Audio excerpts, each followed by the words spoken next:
Some people will tell you that I am pranking you when I say that this is an actual competitive deck, but I'm not lying to you. Looking past the surface, because I will admit some of the prank kit cards seem a little subpar, but once you get to it, you realize that this deck has built-in Harpy's Feather Dusters and Raigekis for days for your opponent. You couple that with the fact that you can summon those monsters on your opponent's turn and completely ruin their day. I'm not kidding you. This deck is a lot more competitive than what people give it credit. And I'm going to be showing you a very, very good build until we get Prank Kids Rock, which will make this deck even better. I'm TheCaliEffect, and if you guys want to see more videos like this, then go and destroy that subscribe button. But more importantly, go ahead and that notification bell because, well, we just too strong. Also want to give a special thanks to every single one of my Patreons. Without you guys, videos like this would not be possible. Also, a mad shout out to our newest Patreon, Casey Alexander. I really do appreciate you and your support. Actually, if it wasn't for you, we probably wouldn't have done a Prank Kids deck profile with your request. I was not only able to realize that this deck was extremely powerful, that it was something that I probably should have picked up before it's too late. And if you guys want to see a specific deck profile, then Patreon just might be the way to go. Not only can you support your favorite content creator, but you can get a deck profile for your own very personal use. Did I say that right? Without further ado, I present to you a competitive Prank Kids deck profile for this format. Okay, so before we get into this video, I want to talk to you guys about the stats because Prank Kids are everything I've hyped them up to be. I think right now they are a regional level deck. They can top and consistently win locals and regionals. I really do believe that, and the Forbidden List can only be in this strategy's favor because not only is it newly released, it's also one of the strategies that happen to benefit from Thunder Dragon, a deck that's fairly new and almost immune to Konami's Forbidden List antics. I think that this deck will only get better and better, especially since we're getting Prank Kids Roxy in the Soul Fusion Special Edition. Look out for it to be one of the better decks of the format and possibly even win a YCS level event. But that's it for all of the stats. Let's talk to you guys about the monsters so we can get you better acclimated to how the deck operates. We start off with 3 copies of Prank Kids Lampsies. Now, this card is extremely fun. All of the Prank Kids monsters inside of the main board have the ability is that when they're sent from the field to the graveyard, when they're sent to the graveyard for a fusion or link summon, you can activate their effect to perform a certain action and then special summon a Prank Kids monster from your deck or hand to your side of the field. Lampsies inflicts 500 burn damage to your opponent, which could come up if you go by the new time rules, and then it can bring out any other Prank Kids monster to your side of the field. Now, he is the weakest Prank Kid monster because he doesn't necessarily provide us any extra steps or any extra combos. He's just a monster that can tutor other monsters to your side of the field. Next is 3 copies of Prank Kids Dropsies. Dropsies is extremely good, ladies and gentlemen, because not only does he give you 1,000 life points, those 2 monsters can actually come up a lot in time. 1,500 life point differential can really come up, but the most important thing is that he's a level 2 aqua monster, so cards like Toadally Awesome is definitely in your arsenal if you so choose to run it. Lastly is 3 copies of Prank Kid Fansies, and when this card is sent to the graveyard as a link or fusion material, you can send 1 Prank Kids card from your deck to your graveyard and then follow up by summoning another Prank Kids monster to your side of the field. He's good because he is a Thunder monster, and if you guys haven't caught on yet, Thunder monsters have been getting a lot of support inside of the new Thunder Dragon archetype. Fortunately for us, you don't need the Thunder cards, not yet, at least until Roxy's come out, and that's when the Thunder Dragons become really good. But right now, just running 3 of all of your Prank Kids monsters, running them to the max because you want to see 1, if not multiple copies in your hand, is the best or most ideal situation to be in. Next, we follow that up with monsters with 3 copies of King of the Swamp. The reason why I think this card is so good is because it can be used as a fusion substitute for any of your fusion summons of your Prank Kids monsters. Furthermore, you can discard it to actually search polymerization from your deck to your hand, and this is a deck that actually is reliant on polymerization. I didn't think that polymerization would be such a great card until you start like playing it, and then you realize, whoa, I actually want to keep my fusion, my quick play fusion spell to be able to disrupt my opponent, and I can fuse on this turn through polymerization. That is it for the monsters. It's a really low count. Again, Prank Kids Roxy does add us 3 more cards, which gives us a little bit more consistency and allows us to play other saucy things like Thunder Dragon. But I'm always going to give you guys a budget option. In my humble opinion, I think that right now, without Roxy's, Thunder Dragons aren't important at all. They're not necessary, and you can just get away with running this. We do run 6 hand traps, and again, you guys can get pretty budget with them. I don't know where, here it is. 2 copies of Ash Blossom and Joyous Spring. This card's really good, just a very great generic hand trap. Next is 2 copies of Droll and Lockbird. I think that people sleep on Droll and Lockbird because Ghostbell and Haunted Mansion is a really powerful card, but Droll and Lockbird can probably prevent your opponent from doing all that riff trap in the first place by preventing them from continuously searching the cards that they need. Next is 2 copies of Effect Veiler, and I decided to go the Effect Veiler route mainly because I needed that monster negation. I always felt that monster negation, especially in this format, is really important. I don't have it in Ash Blossom, I don't have it in Droll and Lock, but I have it inside of my Effect Veilers. Really powerful cards. That is it for the hand traps. For the people that can't afford cards like Droll and Lockbird and Ash Blossom and Joyous Spring, running multiple copies of Effect Veilers, Ghost Ogres, or even DD Crows are really solid options. Ghost Bell is still on the table if you guys want to run those, but I think that you should be running 6 hand traps no matter what. For the spells, we run quite a bit of spells inside of this deck. 3 copies of Prank Kids Place. Now, this card is extremely good because the ability to, when it's activated, add a Prank Kids monster, yeah, just a Prank Kids monster from your deck to your hand is important. This is the reinforcement of the army of the deck, and even more importantly, it also can be activated as many times as you want to. You can have 2 Prank Kids Place in your hand, activate one and overlay another one on top of it, destroying the first one, and searching 2 monsters from your deck to your side of the field. Its on-field effect I'm not really familiar with, so I don't want to mess it up. It also states when all monsters you control, if you fusion summon a Prank Kids fusion monster, all monsters you control gain 500 attack. Once per turn, when a link summon of a Prank Kids monster, you link summon a Prank Kids monster, you can have all monsters your opponent controls lose 500 attack. And my apologies, you can only activate 1 Prank Kids Place once per turn, but still, it is a very powerful card for being a reinforcement of the army, being able to search the cards that you need. I still think that even if you can't overlay one on top of the other, it's still a very necessary piece because it gets you exactly into what monsters that you need for your combos. We really run 5 copies of Prank Kids Place because we run the 2 copies of Terraforming. We want to see this card as fast as possible, especially since we have a low monster count. 3 copies of Prank Kids Pandemonium. This card is amazing. Now, it is a quick play spell card, but the downside of it is that you can only use it during the main phase, and just to make sure that he doesn't have the other effect, you can only normal summon, or you cannot normal summon a special summon monster except for Prank Kid monsters, but that's fine. The ability to be able to fuse on my opponent's main phase almost means that we're not going to be summoning anything except for Prank Kids, and then even more importantly, the ability to drop any monsters that I want to on the whim and gain some of those monsters' effects on my opponent's turn is really good. This is actually a reason, the second effect is the reason why you run Polymerization, so you can actually summon other monsters if you so choose. 3 copies of Prank Kids Pranks. This card is really good because it allows us to substitute for not having a high monster count by discarding a Prank Kids card. So if we have dead Prank Kids Places or even dead Prank Kids Pandemoniums in your hand, you can go ahead and discard them and get a Prank Kids token, which allows you to start going into your fusion or link plays. Next is 3 copies of Instant Fusion. Sometimes we really want that Prank Kids monster to our side of the field. Instant Fusion allows us to spell summon one of our most deadliest monsters to the deck to start fusing and link summoning with. 3 copies of Polymerization. This card is phenomenal in this deck. We want to fuse as many times as possible, and we don't want to have the restriction of being restricted to only summon Prank Kids monsters. Next is 2 copies of Called by the Grave. That card is great at stopping hand traps and disrupting some important monsters effects that happen in the graveyard. And then 3 copies of Prank Kids Plan. At first, I thought that this was one of the worst cards for the Prank Kid strategy. And then I realized that their Link monster allowed me to like do things like, you know, recur cards from the graveyard to the hand or destroy my opponent's spell and trap cards. And then on top of that, this is a Pot of Avarice-like card, allowing you to shuffle those Prank Kids cards back into your deck so you can use it for later. I think that it's a very powerful card. One card that I actually wanted to talk to you guys about is Pot of Desires.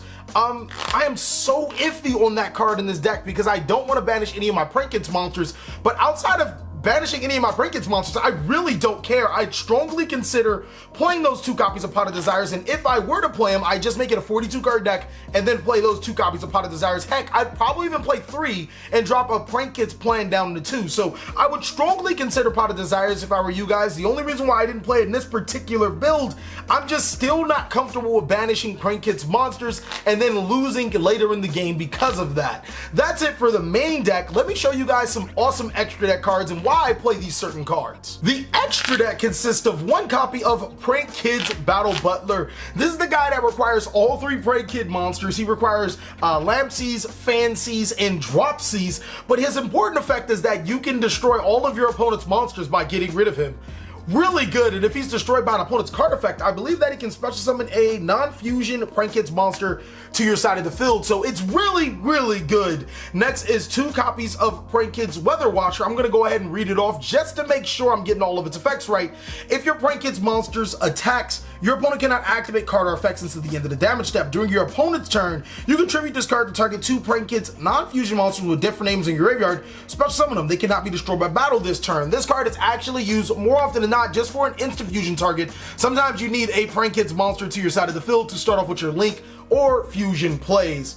Next is 2 copies of Prank Kids Rocket Ride. I believe when this monster is summoned, he loses 1,000 attack and he can attack your opponent directly. Yes, when this card is fusion summoned, you can have this card lose 1,000 attack. It can attack directly this turn. Next is you contribute this card to target 2 Prank Kids non-fusion monsters with different name in your graveyard, special summon them.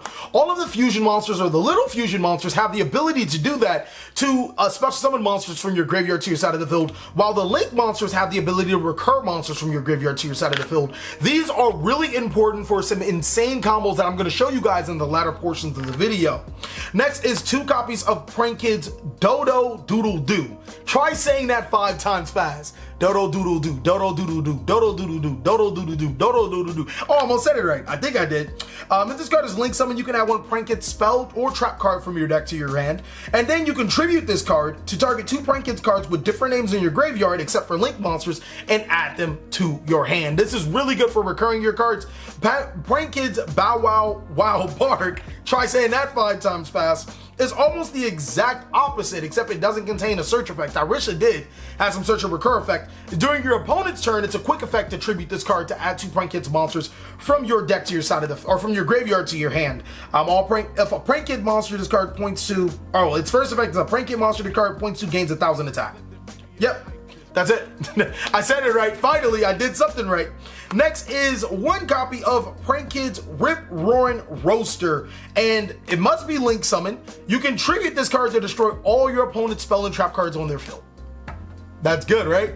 I thought that was good. This card is insane. It's a complete blowout against Backrow heavy decks.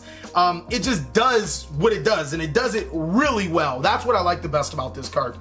Next, we do run generic cards. I run Boral Sword Dragon, Boral Dragon, Nightmare Unicorn, Nightmare Phoenix, and Nightmare Cerberus. For the people that can't afford the Boral Sword Dragon, or maybe even just one of those cards in there, Boral Dragon or whatever, you can actually run another Battle Butler or Toadally Awesome, and they're not really bad parts. Now, the reason why I didn't run Toadally Awesome in this particular build is because I just didn't find ways to make it on a consistent basis. Don't get me wrong, you can, but it was like, it felt more out of the way, and these cards just felt a little bit more important. I do think that I might fit it in. I probably could drop a Bow Wow because he's not that important, but I'm liking 2 copies of Bow Wow so far. But that's it for the main board and the extra deck. Let me show you guys some sick combos and why I think this deck is competitive, because a lot of them are just 2-card combos. Okay, ladies and gentlemen, so I'm gonna show you an insane 2-card combo. This is the reason why I think Prank Kids are so dominant and can be a very, very powerful deck in this format. What you are going to need is any Prank Kids monster. I'm gonna use Fansies for this particular purpose, as well as an instant fusion, and you are going to be able to either Raigeki or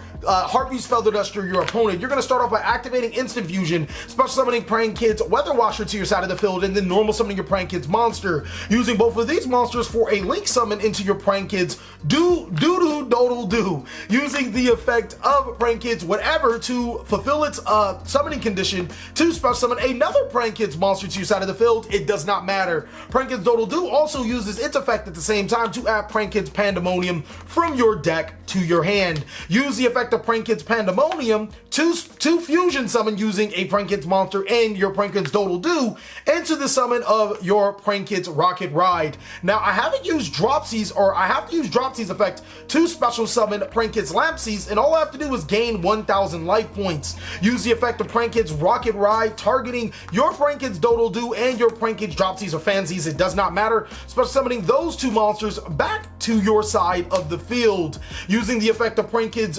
Doodle-Doo, whatever, sending himself to the graveyard to add from your deck to your hand Pandemonium and Prankid's Plan. Use Lampsies and Dropsies for a link summon into your Bow Wow Bark, and then Lampsies effect to special summon Fansies, or it really doesn't matter as long as it's not another Lampsies, to your side of the field. From there, you're going to be able to set these two cards face down, and then during your opponent's turn, use Bow Wow Bark to add from your deck to your hand, or your graveyard to your hand, the other two Prankid's monsters you did not end up with. From there, you have multiple options, ladies and gentlemen. Use Pandemonium to fuse all of these monsters into your Prankid's Battle Butler. Then you can use the effect of all three, your Lampsies, Dropsies, and your Fansies, to special summon 3 Prankid's monsters to your side of the field. That is amazing. And to be honest with you guys, this is the reason why I did not want to use Desires, because right now I'm even struggling to find monsters to summon from my deck, and Desiring one of them would potentially mean that I only have 2 left into my deck. Battle Butler can then tribute itself to destroy all of my opponent's monsters on their side of the field. Okay, ladies and gentlemen, with the exact same combo that ended you with Prankid's Bow Wow Bark and Prankid's whatever on your side of the field, I'm going to show you guys how to destroy your opponent's back row. What you are going to do is activate your Bow Wow Bark, tributing it. We actually had an entire graveyard, tributing it to add 2 different Prankid's monsters from your graveyard to your hand. Now, my graveyard's kind of mixed up because I messed up on the combo, so I had to do it all over again, but I'm pretty sure you guys know exactly what was in your graveyard. Use the effect of Prankid's Pandemonium, fusing your Lampsies and your Dropsies that you added from your graveyard to your hand, or whatever 2 Prankid's monsters, to special summon your Prankid's Weather Washer. Using the effect of Lampsies and Dropsies to special summon 2 Prankid's monsters, just for, you know, all intents and purposes, I'm just gonna special summon another Lampsies and Dropsies to my side of the field. I think I want it right here. From there, I'm going to use the effect of Prankid's Weather Washer, tributing itself to special summon Prankid's Doodle-Doo to my side of the field, as well as Prankid's Bow Wow Bark to my side of the field. And then from there, I can actually activate Prankid's Plan using any of these monsters that I so wish. I'm going to go ahead and use these monsters because Bow Wow Bark can only be activated once per turn, to special summon to my side of the field Rip Roaring Rooster, to where Doodle-Doo is pointing to. Its ability will actually allow me to destroy all cards on the side of the field by tributing it, and I'll also be able to get the effects of my Prankid Fansies to special summon any other Prankid's monster to my side of the field. Really powerful combo of being able to not only destroy your opponent's cards, but gain a little bit more advantage than the other combo. Okay, so these combos that I just showed you guys can be made with the same thing if you have Polymerization and 2 Prankid's monsters, the exact same combos where you're pulling out just an excess amount of monsters, or if you have Prankid's Pranks and a card to discard and a monster. So I'm going to show you guys the Totally Awesome combo. It's a pretty intricate and neat combo if you guys decide to go down that route. It is going to require 2 Prankid's monsters, Lampsies and Fansies, as well as Polymerization in your hand. You're going to make a pretty awesome board. What you're going to do is activate Polymerization, fusing Lampsies and Fansies to special summon Rocket Ride to your side of the field. Use the effect of Lampsies and Fansies to special summon 2 Dropsies to your side of the field, and then Lampsies will send Prankid's Plan to your graveyard. Next thing you're going to do is use Rocket Ride, targeting both your Lampsies and your Fansies, tributing itself to special summon these 2 monsters back to your side of the field, and then using them for a link summon again into your link summon into Prankid's Doodle-Doo. Doodle-Doo's effect will activate, allowing you to search your Prankid's place from your deck to your hand. Go ahead and activate that card. Actually, no. I think you want to search Prankid's Pandemonium. Yes, you want to search Pandemonium. You don't want to search Prankid's place, but you do want to use both your Dropsies for your Xyz summon into your Totally Awesome, and then your Doodle Doo to add both your Prank Kits Lampsies and your Prank Kits Fansies back to your side of the field. So now that you have your extra monster zone unoccupied again, you can use Prank Kits Pandemonium, fusing both of those cards again to special summon Prank Kits Water Washer to tribute itself, to special summon these two monsters back. Actually, I think it's a non-fusion. So these two monsters back to your side of the field, or even more importantly, you can just go ahead and fusion summon into, well, I guess there's Rocket Ride. That's pretty much it. That's it. I ain't really got nothing. So I mean, the Totally Awesome itself is good enough. Thank you guys so much for watching another segment of the Cali Effect. I really hope you guys enjoyed this video. If you did, go ahead and give it a like. And if you didn't, let us know down below in the comment section what we could do to be better. Please like, comment, subscribe. But most of all, enjoy. I hope you guys are having a great day like I am.